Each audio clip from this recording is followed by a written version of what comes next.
Mga Lodi, don't skip ads po tayo. Maraming salamat sa patuloy ninyong pagsuporta. Paki-like and share naman dyan mga Lodi.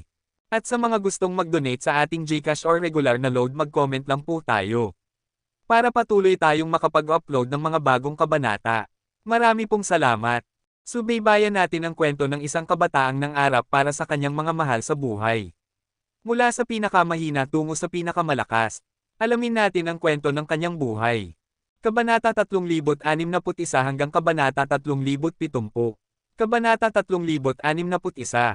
Mabilis gumising si Lee Bingyu mula sa kanyang pagkahimatay dahil malakas ang kanyang kalooban. Pagmulat pa lang ng kanyang mga mata, una niyang nakita ang nakangiting mukha ni Hansen.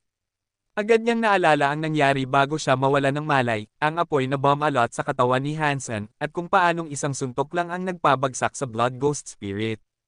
Nang una, labis siyang nagulat. Ngunit sa ngayon, nalito siya. At ang pagkalitong iyon ay unti-unting napalitan ng mas komplikadong damdamin. Kung si Ghost Kill lamang ang naroon, iisipin niyang malakas si Hansen, ngunit hindi niya lubos mauunawaan kung gaano kalalim ang salitang, malakas. Ngunit si Lee Bingyu ay isa sa 9 na pinuno ng Wuweidao Palace, malawak ang kanyang karunungan.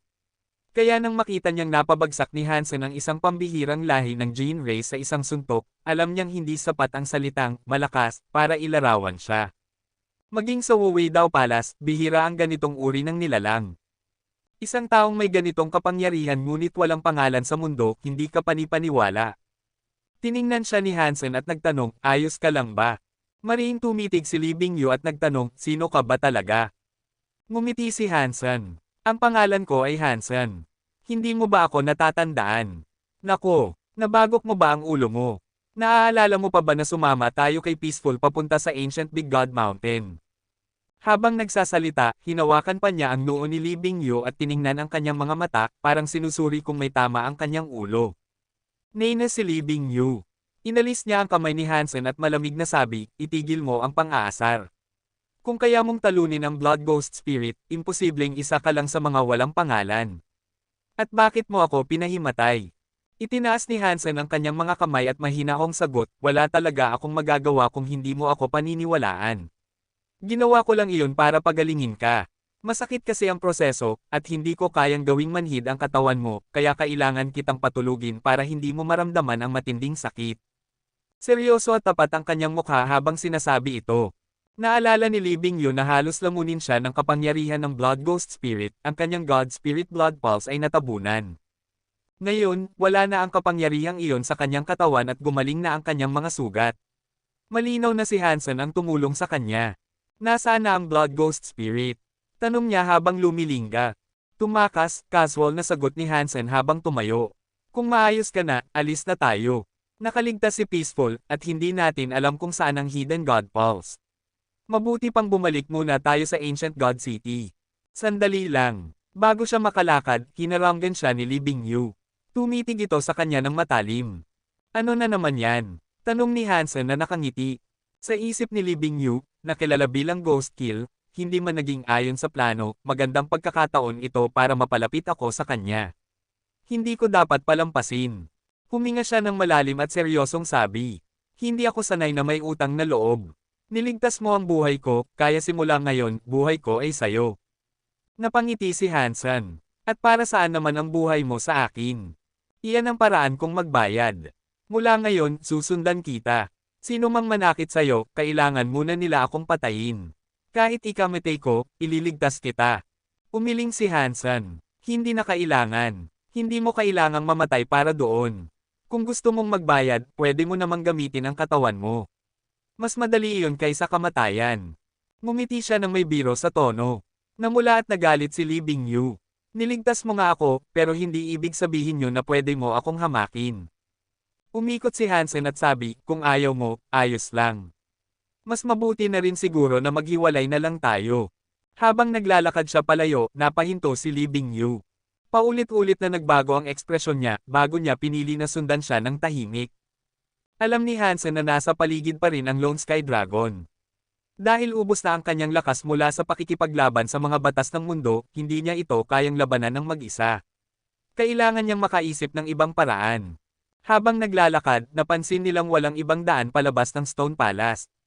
Sinuri ni Li Bingyo ang bangkay na nasa sahig, ngunit wala siyang nakita. Alam niyang si Hansen na ang nakapagsiyasat dito habang siya ay walang malay.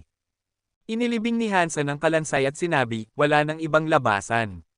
May alam ka bang daan para makaiwas sa lungga ng Lone Sky Dragon at sa tirahan ng Blood Ghost Spirit?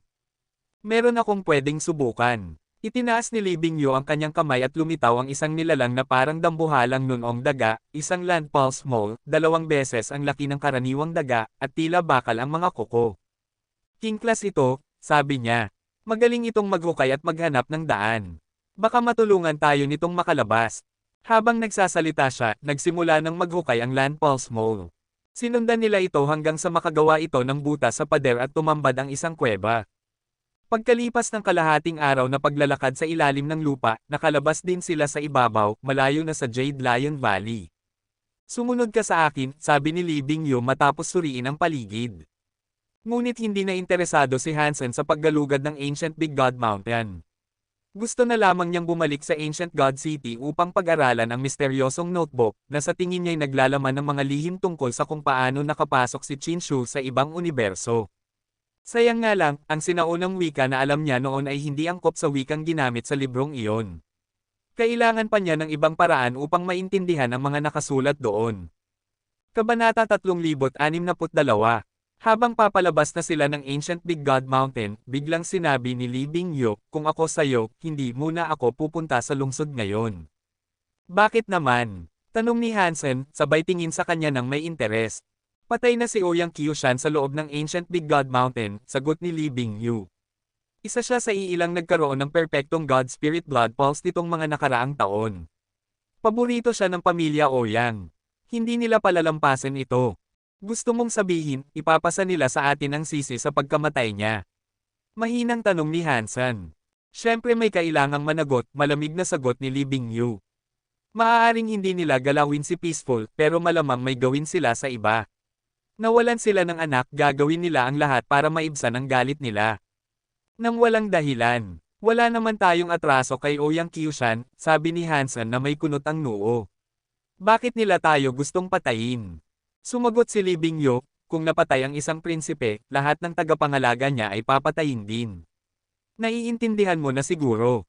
Napangiti si Hansen. Tama ka. Kung ganun, saan mo sa tingin ako dapat pumunta? Pwede kang pumunta kahit saan, basta huwag sa Ancient God City, sagot ni Li Bingyu. Aalis ka sa planetang ito. Sa labas, hindi na maabot ng pamilya Ouyang ang kapangyarihan nila. Tumingin si Hansen sa kanya at nagtanong, sa tingin mo, mas malakas ang pamilya Ouyang kaysa sa Blood Ghost Spirit?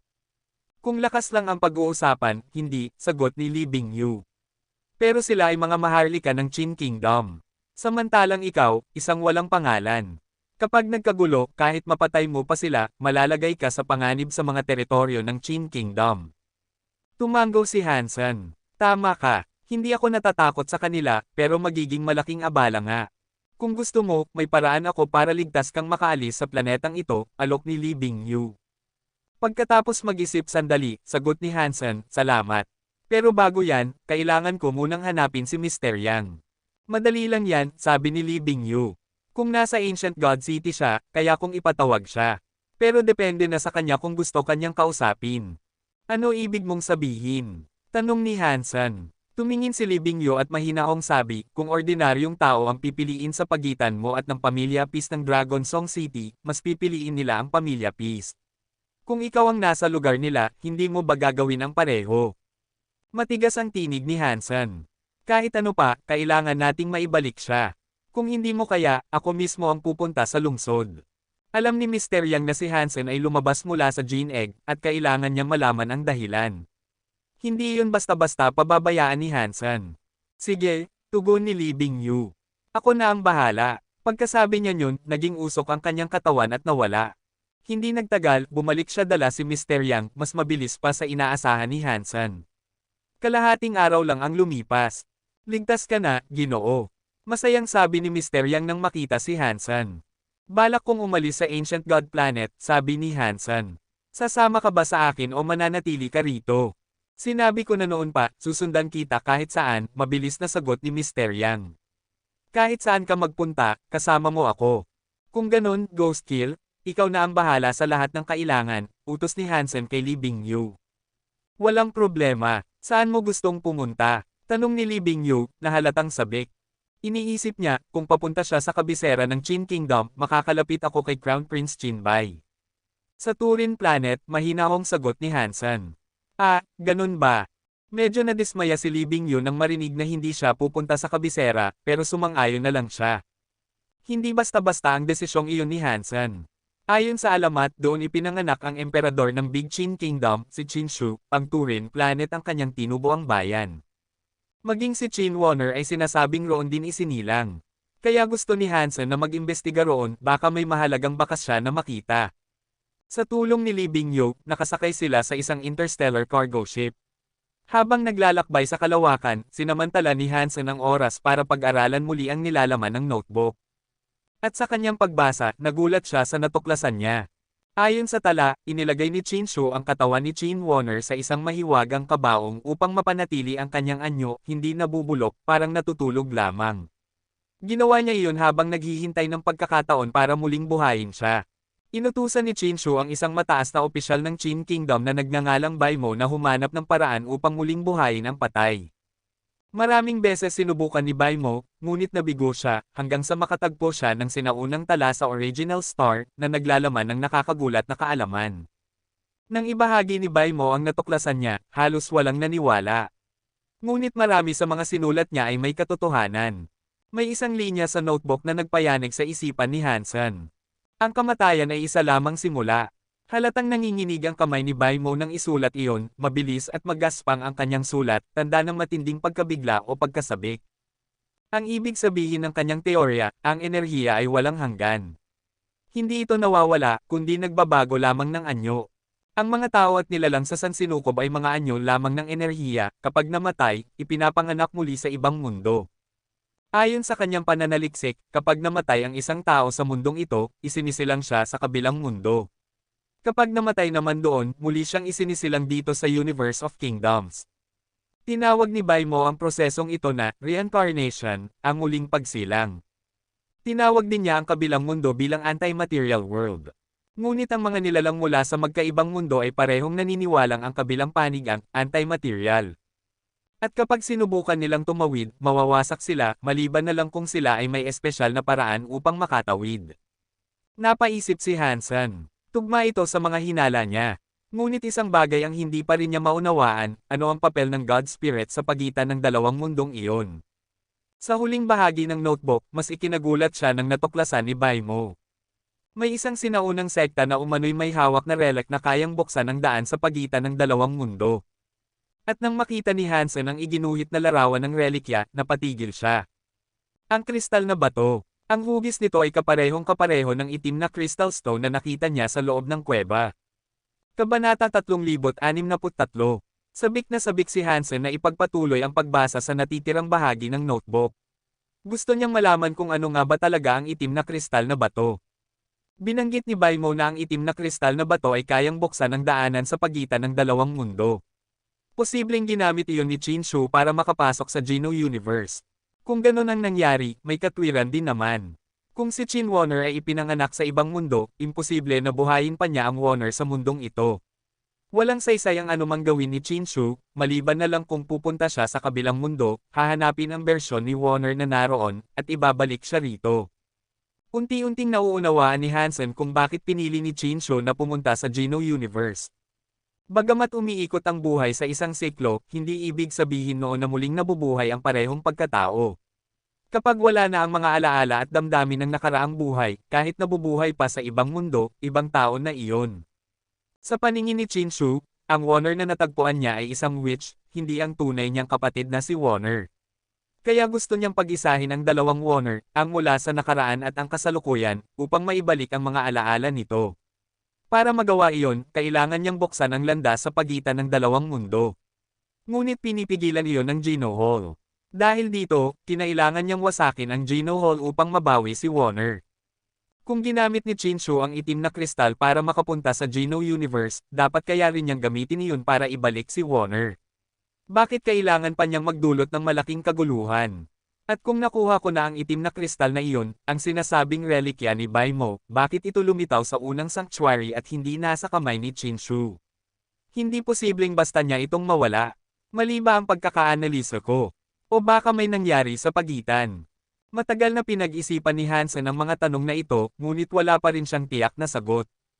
Ayon sa mga tala ni Baimo, matapos niyang matagpuan ang sinaunang relikya at mga guho ng lumang sekta, natuklasan niyang may kasamang kakaibang kakayahan ang bato, isang lumang bersyon ng The Story of Genes. Ibinigay ni Baimo kay Chinshu ang relikya at kopya ng The Story of Genes. Sa kalaunan, ginamit ni Chinshu ang relikya upang makapasok sa tinatawag ni Baimo na anti-material world, ang mismong mundo kung saan isinilang si Hansen. Pagkaalis ni Chinshu, ipinagpatuloy ni Baimo ang pag-aaral sa The Story of Genes, ngunit mabagal ang progreso. Hindi na rin nabanggit sa notebook kung bakit may gintong pakpak na itlog ng peacock sa loob ng batong hurno, o kung aksidente lang na naroon ang dalawang gene race ni Molly. Delikado ito, bulong ni Hansen.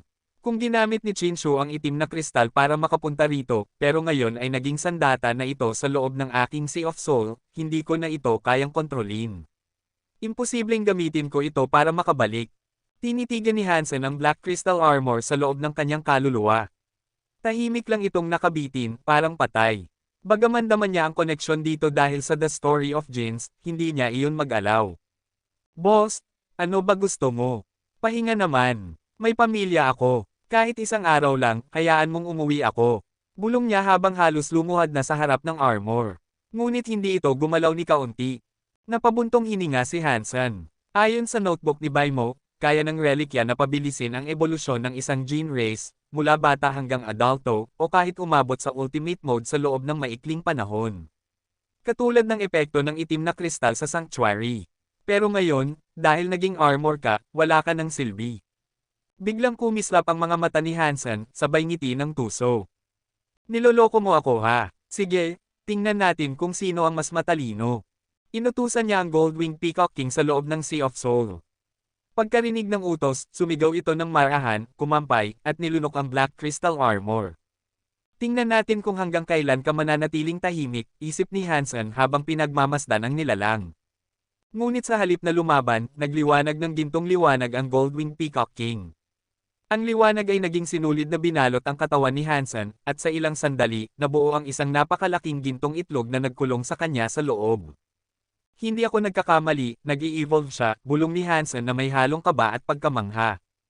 Lumipas ang kalahating araw, ngunit walang galaw ang gintong itlog. Sa oras na iyon, nakarating na ang barko sa Turin Planet. Kasama sina Li Bingyo at Mr. Yang, bumaba si Hansen mula sa barko. Ayon kay Baimo, ang katawan ni Qin Warner ay nakaselyo sa palasyo ng kaharian ng Qin. Kung totoo ngang naglakbay siya pabalik sa kabilang mundo tulad ko, kailangan kong pumunta sa kabisera. Habang nag-iisip, bigla niyang narinig ang hampas ng letigo at mga daing ng mga tao. Tumigil ka dyan. Gumalaw ka, sigaw ng isang marangal na gwardya habang hinahampas ng Thunder Whip ang mga taong bagong baba sa barko. Puro sugat at pagod ang mga ito, tila mga bihag. Napakunot ang noo ni Hansen. Isang maunlad na kaharian, pero may pagkaalipin pa rin. Anong klaseng mundo ito? Kabanata 3064. Tama ang hinala ni Hansen na mga alipin ang mga iyon, ngunit ganoon na talaga ang sistema ng 7 kaharian sa Sansinukob. Kahit iligtas niya ang ilan, hindi pa rin ito masosolusyonan ang ugat ng problema. Habang pinagmamasdan niya ang mga alipin, napansin niyang marami sa kanila ay mga bata. May suot silang mga AI na pulseres at posos, parang mga hayop na hinahabol. Umiling si Hansen sa awa. Napabuntong hininga si Mr. Yang nang makita iyon. Noon, walang mataas o mababang uri ng tao.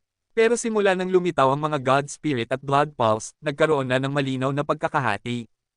Habang nag-uusap sila, biglang may narinig silang umiiyak na tinig ng isang batang babae. Ina, ina. Paglingon nila, nakita nila ang isang batang ina na nakahandusay sa lupa, harang sa daan ng mga alipin. Lumapit ang gwardyang may hawak na letigo at hinampes siya nito. Tila may sakit ang babae at hindi makabangon.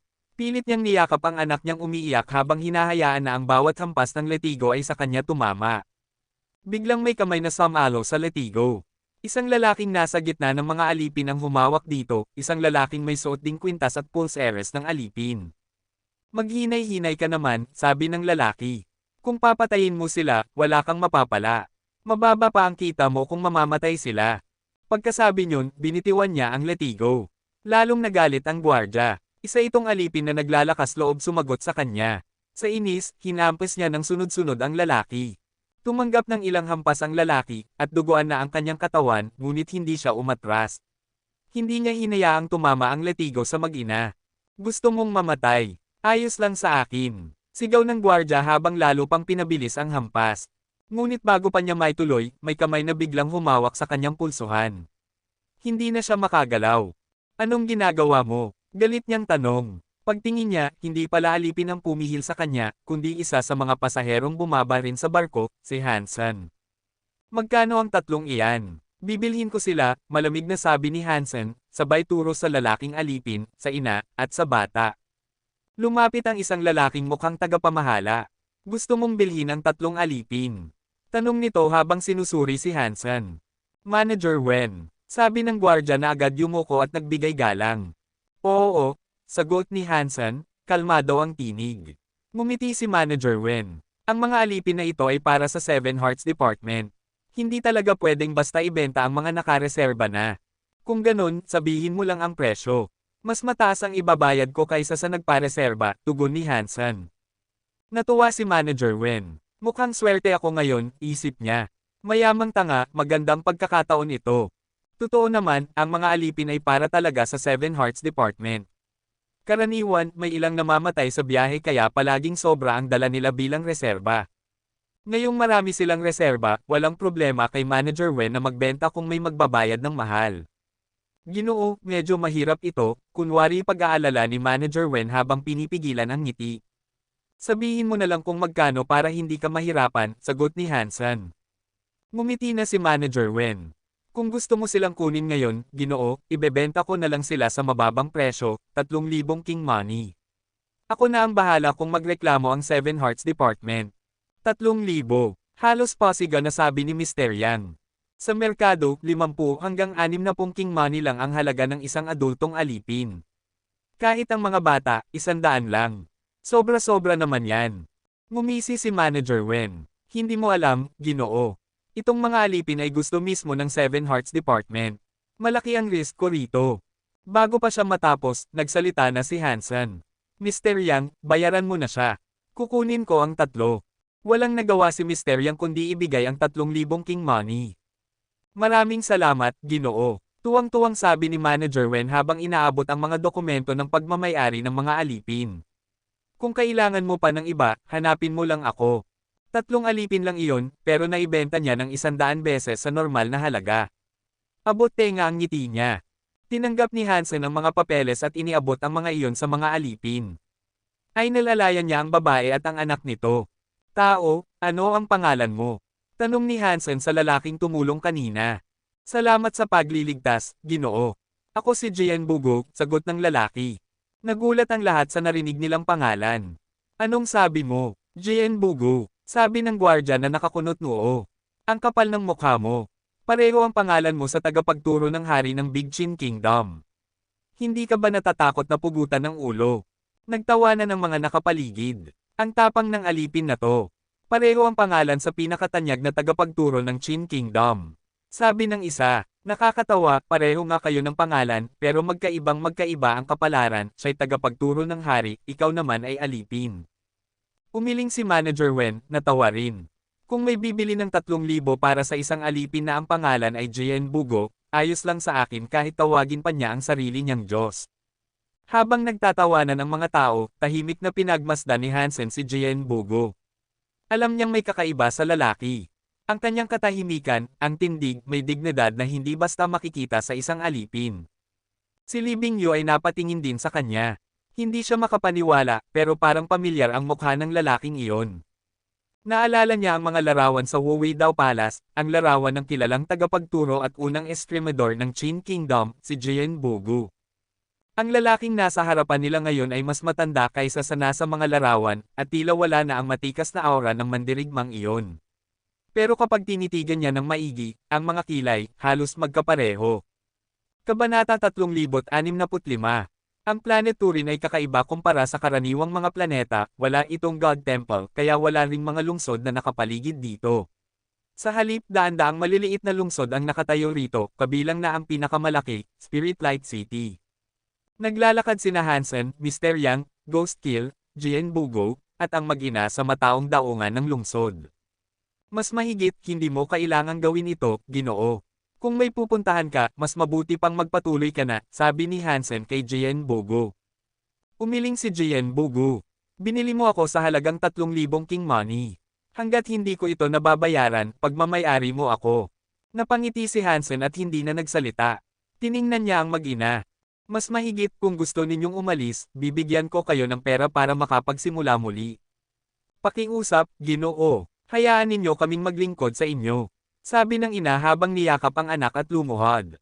Pinatayo sila ni Mr. Yang habang nagtanong si Hansen. Mas mahigit matanda, saan ba dating nakatira ang Haring Qin?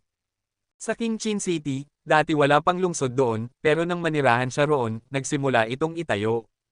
Samantala, sa Seven Hearts Department, halos hindi makapaniwala si Manager Wen sa sinabi ng pinuno nilang si Fang Chiyuan.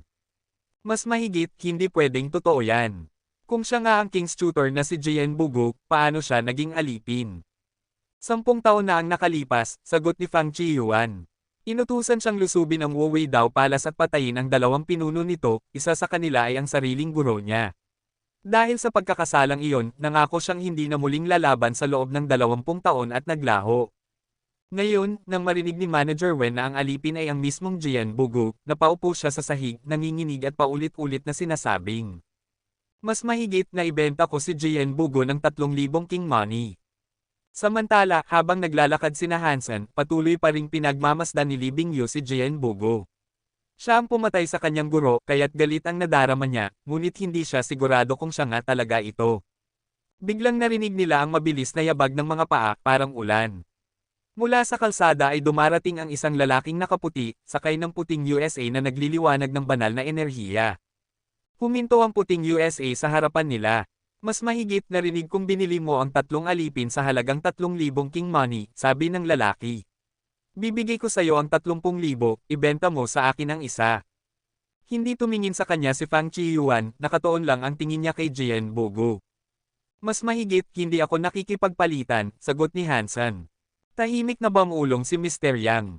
Mas mahigit, mag-ingat ka, Ginoo, iyan ay Fang Chiyuan, sakay siya ng Holy Wen White Deer, isa sa pinakamakapangyarihang Jin races sa buong Qin Kingdom. Hindi ito pinansin ni Fang Chiyuan. Mas mahigit, King's Tutor, naaalala mo pa ba ako? Ako si Fang Chiyuan. Ikaw ang alagad ni Sky Leader, tugon ni Jien Bugo ng kalmado. Nakita kita noon sa Skypath Peak. Ngumiti si Fang Chiyuan ngunit malamig ang kanyang mga mata. Mas mahigit kung alam mo na, hindi ko na kailangang magpaliwanag. May utang ka sa Wu Wei Dao Palace, at ngayon, paninangilan ko iyon. Sa isang kisap mata, nagsanib ang Holy Wen White Deer sa kanyang katawan, tumubo ang banal na mga sungay at kumislap ang liwanag ng mga sagradong simbolo. Tumindig ang pressure ng kapangyarihan. Isang palad ng banal na liwanag ang bumagsak kay Jien Bugo, sapat upang durugan ang isang bundok. Ngunit nanatiling kalmado si Jien Bugo. Wala siyang intensyong umiwas o lumaban. Mas mahigit, hindi siya lalaban, bulong ni Hansen, nagulat. Nang malapit ng tamaan si Jien Bugo, mabilis na inabot ni Hansen ang kanyang kamay at hinayla siya palayo. Mabigat na bumagsak sa lupa ang enerhiya ni Fang Chiyuan, ngunit puro hangin lang ang tinamaan. Lumingon siya kay Hansen, na nakangiti lamang. Mas mahigit, hindi pa tayo nagkakasundo sa presyo, pero sinusubukan mo nang agawin siya. Hindi maganda yan, kaibigan. Susunod, maglalabas ng galit si Fang Chiyuan, at si Hansen ay haharap sa kapangyarihan ng Holy Wen White Deer. Kabanata 3066. Si Fang Chiyuan ay kumilos ng napakabilis, sapat para mapatay niya si Jien Bugo. Para sa kanya, iyon ay isang bihirang pagkakataon. Kung hindi sana nagpasyang umiwas ni Jien Bugo sa laban sa loob ng 20 taon, kahit pa may hukbong binubuo ng 1,000 sundalo, 1,000 kabayo, at langit na puno ng barko pandigma, hindi pa rin siya matatalo. Alam ni Fang Chiyuan na kailangan niyang samantalahin ang pagkakataong iyon upang mapatay si Jien Bugo ngayon. Kung magagawa niya iyon, tiyak na tataas ang kanyang reputasyon sa Sky Faction, maaari pa siyang maging susunod na pinuno ng samahan. Walang alinlangan si Fang Chiyuan. Inihampas niya ang kanyang mga kamay na tila mga bundok na handang durugan si Hansen. Wala siyang pakialam kung sino ang madadami, basta't mapatay niya si Jien Bogo. Ang mga banal na simbolo sa kanyang mga kamay ay kumikislap tila bangin ng mga bundok na bumabagsak. Hindi umiwas si Hansen. Pinagsama niya ang sarili sa espiritong Blood Ghost. Ang Goldwing Peacock King ay patuloy pang nag-i-evolve. Si Small Cat, bagaman halos gumaling na, ay hindi pa rin ganap na malakas. Bukod pa rito, hindi pa tuluyang pag-aari ni Hansen ang nasabing gene race, kaya hindi niya ito lubos na makontrol. Kung gusto niyang magsanib dito, kailangan munang pumayag ang Small Cat. Tanging ang espiritong Blood Ghost lang ang maaari niyang asahan. Mula sa katawan ni Hansen, lumabas ang lilang usok. Biglang nagkaroon siya ng buntot na parang unggoy, nagkulay lila ang buhok, at lumaki ang kanyang pangangatawan. Ang kanyang balat ay kumikislap sa apoy na lila, tila batong amethyst na nagliliyab. Matagumpay na pinagsama sa Blood Ghost Spirit. Nakamit ang Gene Combined Skill, Evil Blood. Hindi alam ni Hansen kung ano ang Evil Blood, pero naramdaman niyang may kakaibang lakas na dumadaloy sa kanyang mga ugat. Ang enerhiya ay sumusunod sa bawat galaw niya, kasabay ng kanyang kamao. Pang! Tumama ang kamaong lila ni Hansen sa banal na tekstong parang bundok ni Fang Chiyuan. Sumabog ito. Nanatiling nakatayo si Hansen habang nagkapira-piraso ang simbolo ng bundok. Tumagos pa ang kanyang kamao, tinamaan ang kamay ni Fang Chiyuan, na nabali at tumilapon palayo, durog ang isang bundok. Pog! Napaluwa ng dugo si Fang Chiyuan habang ang kanyang banal na liwanag ay nagningning at nagdilim. Akala ko hindi natatakot sa kamatayan si Jien Bogo. 20 taong pangako daw, pero may mga tao ka pala mula sa Qin Kingdom na nagtatanggol sa'yo. Napakahipokrito mo, King Qin's tutor Jien Bogo. Nanlamig ang titig ni Jien Bogo. Hindi na siya sumagot, ngunit hindi nakapagtimpi si Hansen. Kanina, inalok kitang makipagkasundo pero tinanggihan mo. Ngayon, puro ka Saturday dahil hindi mo nakuha ang gusto mo. Ganyan ba talaga sa Wuwei-Dao Palace, puro yabang, walang dangal? Tumahimik ka. Paano mong nasabing kaya mong hamakin ang Wuwei-Dao Palace? Ako si Fang Chiyuan ng Seven Hearts Gene Race. Maging kaaway ko at hindi ka mabubuhay o mamamatay ng tahimik. Tinangka ni Fang Chiyuan na gumamit ng God Spirit Blood Pulse upang magsanib muli sa isa pang gene race. Maraming bihasa ang kayang magsanib sa higit sa isa, ngunit bihira ang may 7 tulad niya. Ngunit biglang napansin ni Fang Chiyuan na hindi niya maabot ang mga God Spirit Blood Pulse sa loob ng katawan niya. Ang koneksyon ay naputol, hindi na niya matawag ang iba pang gene race. Anong nangyayari? Bulalas niya. Nang sinuri niya ang sarili, nakita niya ang marka ng dugo na nababalot ng kulay lila, may maruming dugong lila sa kanyang sugat. Bigla niyang naramdaman ang lamig na parang nagyayelo. Ito ang evil blood ng Blood Ghost Spirit, imposible. Akala ko naglaho na ang mga Blood Ghost nung namatay si Molly. Ngayon ay tila hinaharap niya mismo ang alamat.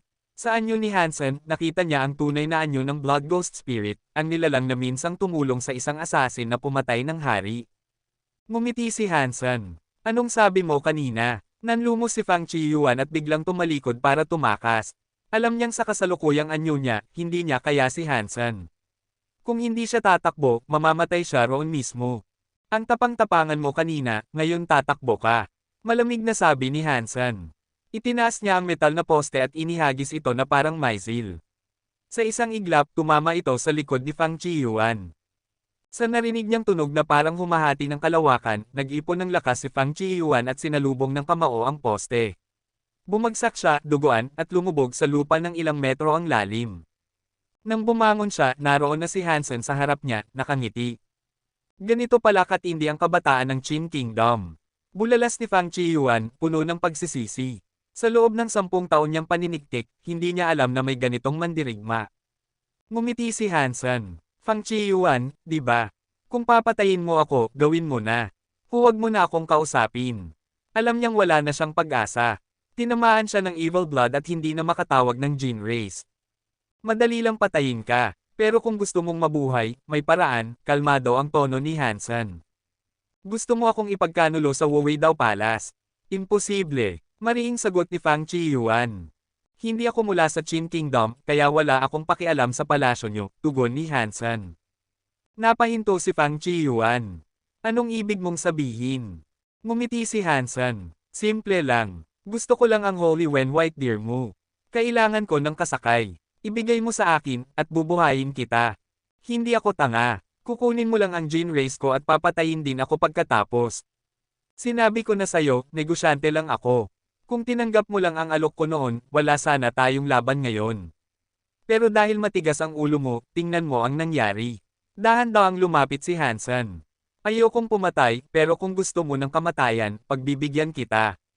Nang marinig iyon, biglang sumigaw si Fang Chiyuan, teka lang. Ibibigay ko sa'yo ang Holy Wen White Deer. Basta patayin mo ako kaagad. Sa malayo, nanahimik si Li Bingyu. Isa siya sa mga leader ng Wuwei Dao Palace, at ngayon, nasasaktan siyang makita ang kaibigan niyang nagmamakaawa. Mabuti na lang at nakasuot siya ng maskara. Walang nakapansin sa kanyang galit at pagkadismaya. Kabanata 3067. Sa huli, napilitan si Fang Chiyuan na sumuko. Ibinigay niya kay Hansen ang Holy Wen White Deer. Ang mga masonering gene race ay maaaring ipasa sa ibang tao na may God Spirit Blood Pulse, ngunit hindi ibig sabihin nito na maaari agad gamitin ng bagong may-ari. Kung hindi tugma ang God Spirit Blood Pulse sa gene race, kahit makuha ito, hindi pa rin maaaring pagsamahin. Kapag pinilit, maaaring masira ang katawan ng gumagamit. Sinubukan ni Hansen gamitin ang kanyang Sea of Souls upang tanggapin ang Holy Wen White Deer mula kay Fang Chiyuan, at laking gulat niya nang mabilis itong tinanggap ng Sea of Souls. Kung may makakakita man, hindi sila magdududa na taga-mundong ito siya. Kasabay nito, narinig niya ang boses sa isip niya. Gene race na kuha, God Class Holy Wen White Deer. Tiningnan ni Hansen ang impormasyon nito. Holy Wen White Deer, God Class Gene Race, Adult Form. Ang nilalang ay nasa hustong gulang na, hindi tulad ng sinabi ni Ginoong Yang na ito ay isang ultimate body. Gayunman, isang bihirang pagkakataon pa rin iyon, sapat na upang magamit ni Hansen bilang sakay sa kanyang mga paglalakbay. Ngunit higit pa roon ang gusto ni Hansen. Hindi lang niya ito kinuha bilang kasangkapan, kailangan pa niyang buhayin si Fang Chiyuan, sapagkat magagamit pa niya ito sa hinaharap. Pwede na ba akong umalis? Tanong ni Fang Chiyuan, nanginginig ang boses sa galit. Ang 7 gene race ang buhay niya, at isa roon, kinuha ni Hansen. Siyempre, sagot ni Hansen na nakangiti. Maliban na lang kung gusto mong maghapunan muna kami. Paano naman ang evil blood sa katawan ko? Tanong ni Fang Chiyuan. Hindi ko sinabi na aalisin ko iyon, malamig na tugon ni Hansen. Ang sabi ko lang, hindi kita papatayin. Kung gusto mong tulungan kitang tanggalin yun, bigyan mo ako ng isa pang gene race na kasing halaga ng Holy Wen White Deer. O kaya naman, isang gene egg. Masamang tao ka, pidgel galit si Fang Chiyuan, ngunit hindi siya umalma. Tumalikod siya at dahan-dahang umatras. Nang makalayo, bigla siyang tumakbo palayo na parang baliw. Habang hindi siya hinahabol ni Hansen, nakahinga siya ng maluwag. Ngunit labis ang kanyang pagsisisi. Kung alam ko lang na hindi siya mula sa Qin Kingdom, sana binili ko na lang si Jian Bogu. Hindi sana ako napahamak ng ganito. Ngayon, hindi na siya bumalik. Kailangan muna niyang hanapan ng paraan kung paano aalisin ang evil blood sa katawan niya, dahil habang hindi niya magamit ang kanyang mga gene race, hindi siya mapakali. Hindi naman ako agad mamamatay dahil dito. Hintayin kong makabawi, at kapag dumating ang oras, babalikan ko siya, bulong niya sa sarili habang patuloy na tumatakbo. Samantala, pinalitaw ni Hansen ang Holy Wen White Deer. Isang marilag na puting USA ang lumitaw, ang sungay nito ay tila gawa sa kristal at jade, at mas malaki ito kaysa sa karaniwang kabayo. 2 o 3 tao ay madaling makasasakay rito. Ginoong Yang, kayo at ang mag-ina, sumakay na kayo rito, sabi ni Hansen. Gusto niyang mapabilis ang biyahe, ngunit mabagal maglakad ang tatlo dahil sila ay mga karaniwang tao lamang. Ngunit mabilis na tumanggi si Ginoong Yang. Ginoo, hindi maaari. Ang amo ang dapat nakasakay, hindi ang mga tagasunod. Kapag nakita kami ng tao, iisipin nilang bastos kami. Pinilit ni Hansen na kumbansihin sila, pero hindi niya nagawa. Kaya siya na lamang ang sumakay.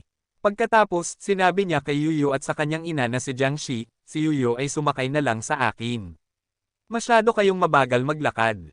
Tumango si Jiangxi at binuhat ang anak papunta sa likod ng USA. Si Yuyu, na 3 o 4 na taong gulang pa lamang, ay nanginginig sa takot habang niyayakap ni Hansen, parang maliit na paws ang nanginginig sa lamig. Dahil mabagal pa rin sina Ginoong Yang at Jiangxi, kahit may sakay si Hansen, mabagal pa rin ang kanilang biyahe. Kasabay nilang lumakad si Li Bingyu, na nakasakay naman sa isang gene race na mukhang itim na lobo. Habang nasa tabi ni Hansen, hindi niya maiwasang mapuno ng halo-halong emosyon. Paano nagkaroon ng Blood Ghost Spirit si Hansen? Sa loob ba ng bato na palasyo noon, may itlog ng gene race na iyon? Iniisip niya, hindi niya alam na mismong si Hansen ang nakapagbalik ng adult blood ghost spirit pabalik sa anyong itlog gamit lamang ang kanyang kamao.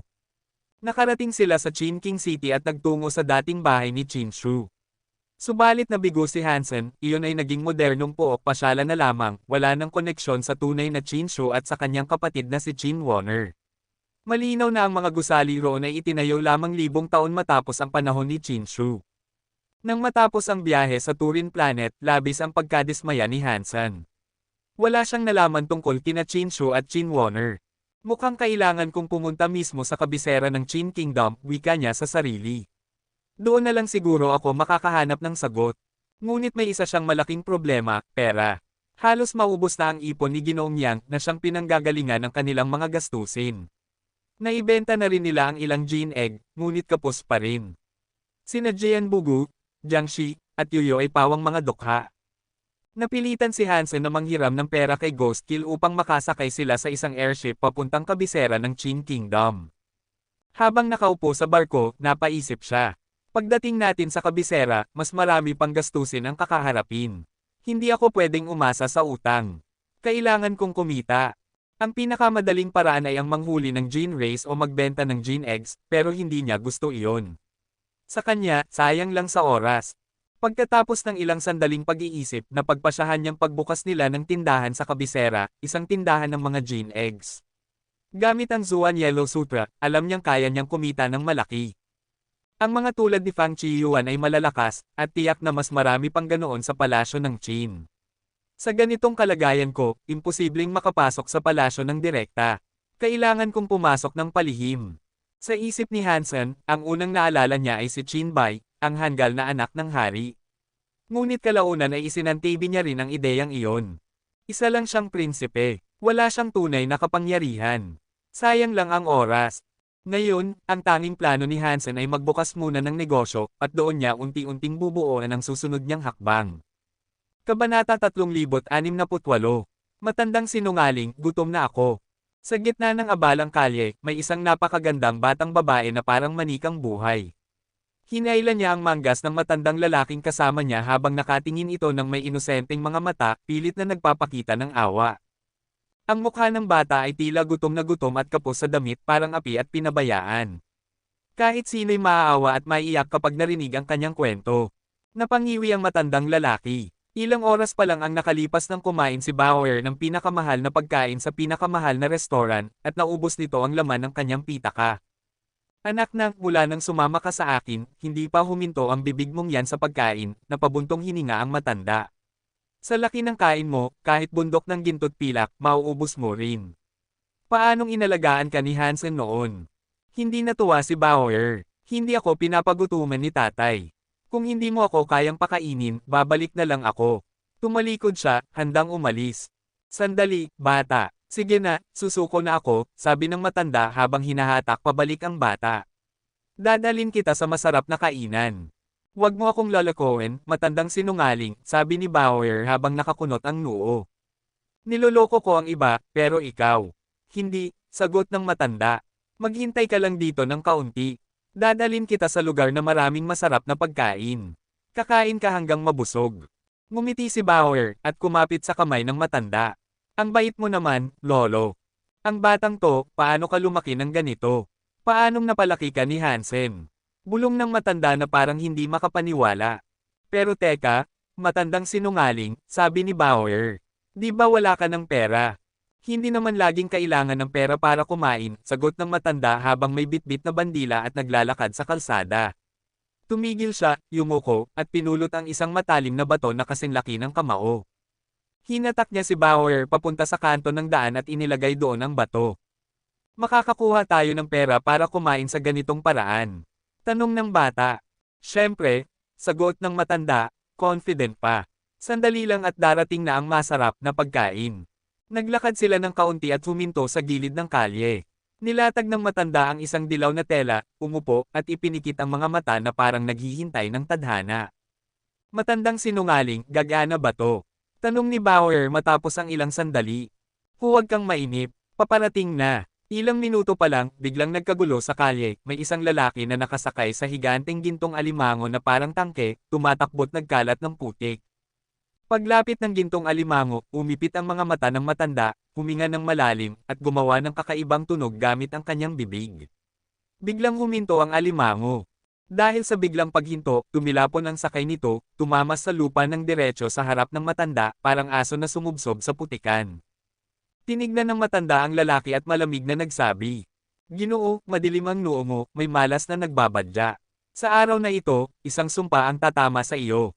Nagalit ang lalaki, pinunasan ang dugong tumulo sa ilong, at sinuntok sana ang matanda. Pero nagsalita ulit ang matanda. "Kung tama ako, kamakailan lang ay nagbago ang kapalaran mo, mula sa kalungkutan tungo sa bagong pag-asa." Natigilan ang lalaki. Ibinaba ang kamao. "Paano mo nalaman yan? Sino ka?"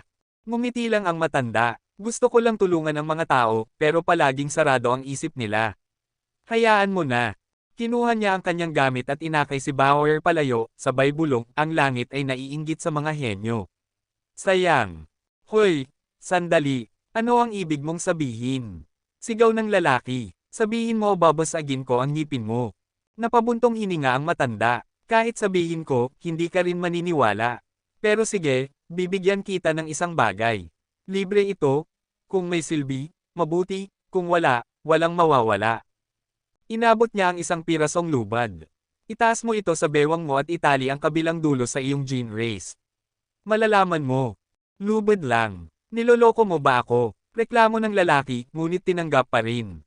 "Subukan mo lang. Kung walang epekto, balikan mo ako at saktan mo kung gusto mo," sabi ng matanda. Ginawa ng lalaki ang sinabi. Nang itali niya ang lubad, biglang umikot ng mabilis ang gintong alimango. Natilapon siya, halos tumama ang mukha sa matulis na bato, ngunit nahila siya ng lubad bago sumalpok. Nang makita niya kung gaano kalapit sa kanyang mata ang bato, pinagpawisan siya ng malamig. Kung hindi dahil sa lubad, bulag na sana siya. Nanginginig pa sa kaba, bumalik siya sa matanda habang sumisigaw. "Matandang albularyo! Matandang albularyo! Diyos ka nga ba?" At doon nagsimula ang kakaibang pagkakakilanlan ng matandang manghuhula at ang batang kasama niya, isang masamang palatandaan ng mga pangyayaring darating. Kabanata 3069. Matapos ang kalahating buwan ng paglalakbay, dumating sina Hansen at ang kanyang grupo sa harap ng tarangkahan ng Big Chin Capital. Napakalawak ng teritoryo ng kaharian ng Qin, kahit pag gumamit sila ng subspace travel at sleep space jumps, inabot pa rin sila ng 2 linggo mula sa Turin Planet. 2 beses pa silang nagpalit ng barko. Yan ba ang Big Chin Capital? Namangha si Mr. Yang at ang iba pa. Ang buong kabisera ng kaharian ng Qin ay hindi itinayo sa isang planeta, kundi sa isang napakalaking gawang taong space station. Ang space station na iyon ay mas malaki pa kaysa sa Turin Planet.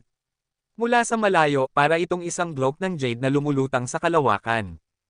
Medyo nasabik si Li Bingyu. Alam niyang naroon si Hansen sa kabisera upang hanapin si Qin Bai, at kapag nagtagpo sila, darating na ang pagkakataon niyang kumilos. Ngumiti siya at nagsabi, "Sa 7 kaharian, tanging ang kaharian ng Qin lang ang may kabiserang hindi nakatayo sa ibabaw ng planeta. Ang lungsod na ito, na gawa sa jade, ay ipinagmamalaki ng lahat ng taga-Qin. Itinayo ito ng unang haring Qin, at kahit bilyong taon na ang lumipas, kahit dinaanan ng digmaan at mga sakuna, matatag pa rin ito. Dito naninirahan ang 10 bilyong mamamayan at maharlika. Isa itong kababalaghan ng kasaysayan." Tahimik na tumingin si Hansen sa kahangahangang lungsod. "Gawa ba ito ni Qin Shu?" tanong niya. Ngumiti si Jian Bugu. Hindi man siya ang mismong nagtayo, pero dahil sa kanyang kapangyarihan, natapos ng mga hari ang himalang ito. Noong kasikatan ng kaharian ng Qin, halos sakupin nila ang buong sansinukob. Kahit hindi tuluyang nawasak ang ibang 6 na kaharian, napilitan silang magbayad ng buwis taon-taon sa Qin upang manatiling mapayapa ang ugnayan. Sa ngayon, kahit gusto nating ulitin ang ganitong himala, hindi na natin kayang gawin. Sayang, nang mawala ang tunay na hari, bumaba rin ang kapangyarihan ng mga sumunod na henerasyon. Napahanga si Hansen. Tunay na dakila si Qin Shu. Hindi lang siya marunong lumakas, naabot pa niya ang sukdulan ng kapangyarihan at naghari sa isang napakalaking kaharian. Hindi ko alam kung kaya kong gawin ang nagawa niya. Pagdating nila sa loob ng Jade Wall City, napagtanto ni Hansen na napakamahal ng lahat doon. Wala silang sapat na pera kahit para umupa ng maliit na tirahan, kahit espasyo lang na kasinlaki ng banyo, 10,000 credit na ang buwanan. Tinanong ni Hansen si Jian Bugu. Ginoo, saan dito sa Jade Wall City nangangaso ang mga maharlika ng mga Jin race? Sumagot si Jian Bugu. Marami ang teleportation devices dito. Maaari kang mag-teleport sa mga kalapit na planeta na may mga landfalls at Jin races. Tumango si Hansen. Plano niyang manghuli muna ng Jin eggs upang makalakom ng pondo bago magbukas ng tindahan. Siguro, online shop na lang muna ang sisimulan ko. Ipinagkatiwala niya kay Mr. Yang ang pamamahala ng online store, habang siya naman ay maghahanap ng mga Jin eggs na ibebenta. Gusto sanang sumama ni Lee Bingyo, ngunit tinanggihan siya ni Hansen. Napangiti ito ng palihim. Hindi siya magtatagal sa online shop na yan, bulong niya. Walang pera si Hansen. Kapag pumalpak to, mapipilitin siyang hanapin si Chinbay. Tama siya, ang kabisera ay hindi tulad ng ibang lugar. Puno ito ng mga tindahan na pagmamay-ari ng malalaking maharlika. Ang pagbebenta ng Jin eggs doon ay karaniwang kontrolado ng mga makapangyarihang pamilya na may sariling lupain at resources. Ang isang simpleng online shop ni Hansen, na walang puhunan o advertisement, ay parang patay na negosyo bago pa man magsimula. Samantala, nagsasaliksik si Hansen tungkol sa mga Jin egg na mabente sa lungsod. Nang dumating siya sa quantum teleportation system, nabigla siya. Ang disenyo nito ay kaparehong-kapareho ng mga teleportation device sa sanctuary. Ibig bang sabihin, nagmula rin sa kaharian ng mga kaharian ang teknolohiya ng mga teleportation device? Napaisip si Hansen. Akala niya dati ay teknolohiyang crystallizer iyon, ngunit ngayon ay halatang may mas malalim na pinagmulan. Pagkatapos magbayad ng bayad sa teleportation, naramdaman niyang pamilyar ang enerhiya. Pagmulat ng mata, nasa planet Guya na siya. Ayon sa kanyang pagsasaliksik, kakaiba ang mga Jin race sa planetang iyon. Isa sa mga tanyag ay ang Spirit Evil Eye, isang Viscount-level Jin race na may kakayahang magbigay ng X-ray vision sa gumagamit nito. Napakamahal ng Jin egg nito, mas mataas pa kaysa sa mga Earl-level eggs, ngunit halos imposibleng hanapin. Napailing si Hansen. Hindi ko ibebenta yon. Maraming bibili niyan sa malaswang dahilan, sabi niya sa sarili. Pero baka kumuha ako ng isa para lang sa karanasan. Hindi niya ginamit ang Holy Wen White Deer dahil baka mapansin siya. Sa halip, naglakad siya upang suriin ang paligid. Ayon sa impormasyong nakuha niya, sa kanlurang bahagi ng planeta ay may lugar na tinatawag na Nightcry Valley. Doon matatagpuan ang mga 8 tinig na kuliglig 8 sound bugs.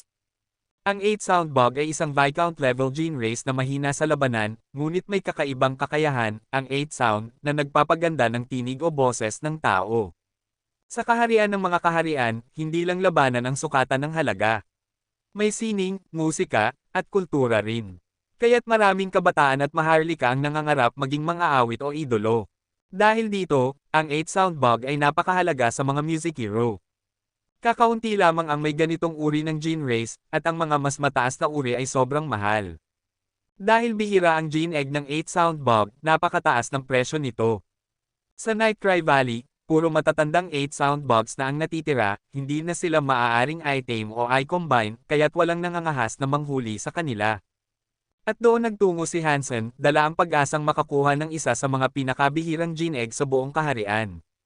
Kabanata 370. Akala ni Hansen ay walang ibang tao sa lambak ng Iacon, dahil doon matatagpuan ang mga 8 sound bug, mahina, bihira, at walang land pulse sa paligid. Ngunit pagkaraang makapasok siya sa lambak, may nakita siyang babae. Nakaupo ito sa ibabaw ng malaking bato, nakapikit na tila nagpapahinga. Nikatikip ng berdeng belo ang mukha nito, kaya't hindi makita ni Hansen ang kabuuan ng kanyang anyo. Agad na naisip ni Hansen na naroon din ang babae para manghuli ng 8 sound bug dahil lumalabas lamang ang mga ito sa gabi. Pareho silang nagulat sa pagkikita roon. Bagaman hindi niya nakikita ang mukha ng babae, ang mga mata nitong parang tubig sa taglagas ay sapat para masabing maganda ito.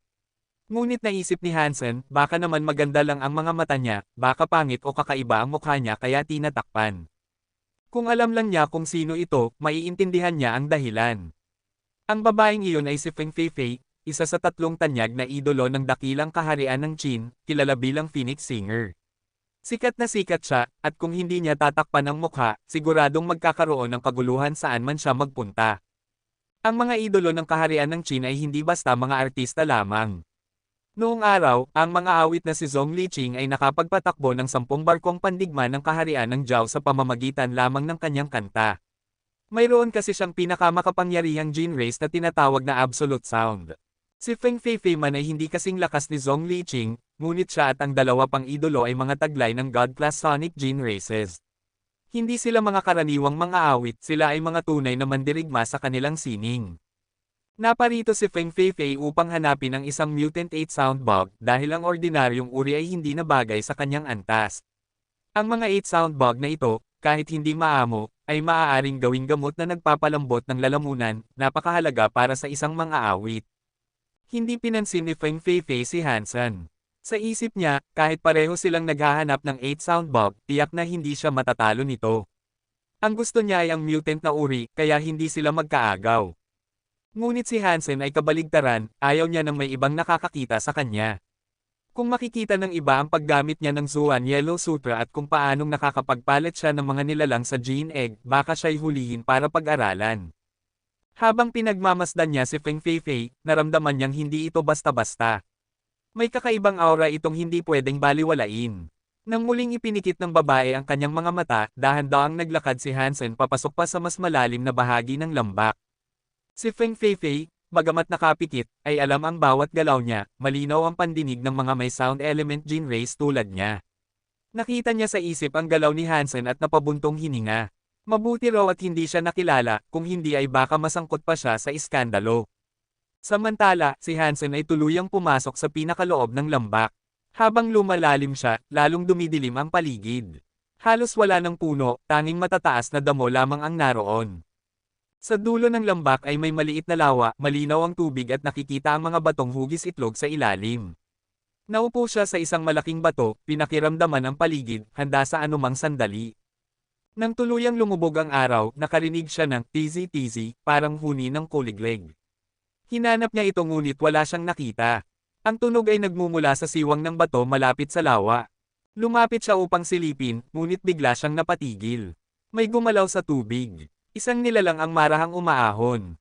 Para itong higanting tiktik o butiki, kulay berde at may balat na parang sa polaka, puro bukol-bukol. Mga isang talampakan ang haba nito. Paunti-unti itong gumapang mula sa tubig patungo sa siwang na pinagmumulan ng tunog, parang ahas na handang sumalakay. Paglapit ng nilalang sa siwang ng bato, biglang kumislap ng pula ang loob niyon, at may kung anong lumabas mula roon.